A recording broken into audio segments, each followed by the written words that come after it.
যে একটা পেঁপে গাছ, দেখেন কত সুন্দর পেঁপে ধরেছে। এই যে আপনাকে ফুল পুকুরটা দেখাই। এই প্রতিদিন সকালে যদি এই পুকুরটা 7টা রাউন্ড দেওয়া হয় আর 10টা বুক ডাউন দেওয়া হয়, তাহলে সকালের জগিংটা পুরোপুরি পূর্ণ হয়। দেখেন একটা সুন্দর ফুল গাছ। দেখেন আরও কিছু দেখাবো, আসলে সময়ের অভাব।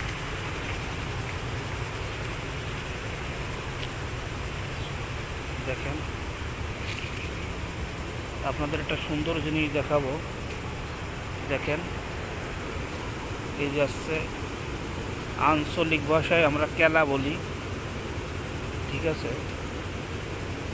আর একটু শুদ্ধ ভাষা কিংবা একটু ইন্টারেস্টিং ভাষায় কথা বললে এটাকে কলা